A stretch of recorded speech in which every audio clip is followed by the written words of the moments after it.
Today, the House is expected to vote to approve a $715 billion transportation and water infrastructure bill. That bill will focus on improving and repairing roads, bridges, rails, and ensuring clean drinking water. Joining us this morning in a CNBC exclusive is Suzanne Clark, CEO of the U.S. Chamber of Commerce. Suzanne, welcome back. Great to see you. Good morning. Chamber's been pushing for some kind of infrastructure deal for a while now. The hope was for having something by July 4th, even today, tweeting about let's get this over the finish line. Is it closer than maybe we think? Absolutely, and we're thrilled about it. You know, this is critical roads, ports, bridges, airports, but it's also rural broadband. It's also getting the lead out of drinking pipes, drinking water pipes across the country. This is a good deal. It does it without raising taxes, and it has our full support. What do you make of the pay-fors then? Do they make sense? Do they seem legit? Yeah, I think they do make sense. I think they are legit. And I think, as we've been saying all along, there was a way to get this done. They've gotten it done. And now we just need to get it over the finish line. And we really do believe that we can.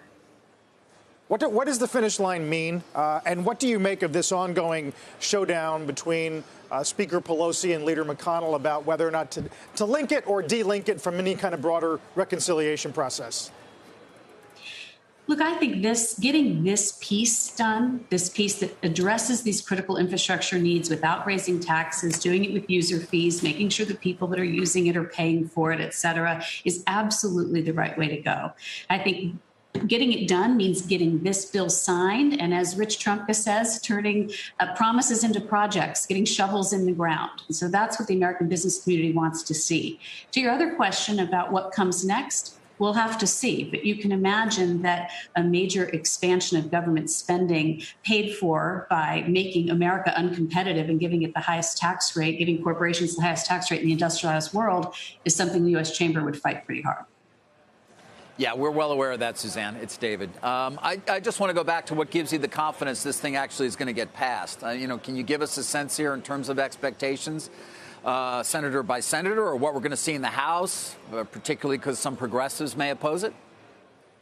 Look, I think that what gives me optimism is a whole lot of people thought we wouldn't get this far, right? And I think at the end of the day, lawmakers understand what's important in their districts, and they understand why this has to get done. And we're going to be out there talking to every single one of them and reminding them what this means for jobs and productivity in their district, what it means for their bridges, what it means for their drinking water. And, I always say to you all, and I've said it all over the place, I don't know a lawmaker that doesn't want more jobs in their district. And there's too much good stuff in this bill that every lawmaker is going to have a hard time explaining why they didn't want this good stuff at home. Suzanne, it's Morgan. We're having this conversation about infrastructure even as we see the costs, the prices of so many materials and commodities at elevated levels, as we're talking about labor shortages and the fact that so many businesses are having a hard time finding enough workers right now. How do we, bring those different aspects together to actually be able to materialize infrastructure in a cost-effective way, A, and B, when we are talking about those two other factors, what are you hearing from businesses right now?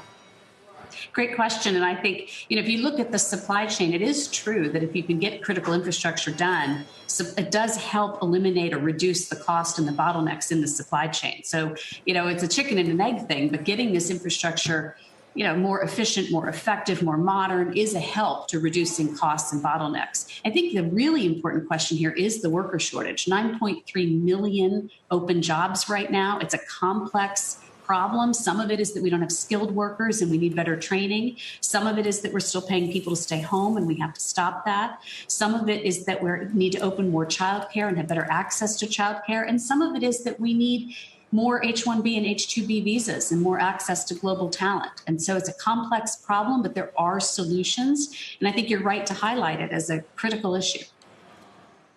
Does the labor shortage abate at all in the fall? Is that the expectation from the businesses that you represent? Certainly a number of forecasters on Wall Street expect that to be the case. It's so interesting to me. I've been in this job 100 days, and I've been really lucky. I get to talk to job creators across the country, small businesses, big businesses, in every industry, in every geography. And they keep bringing up the worker shortage. It's the first thing that I hear about.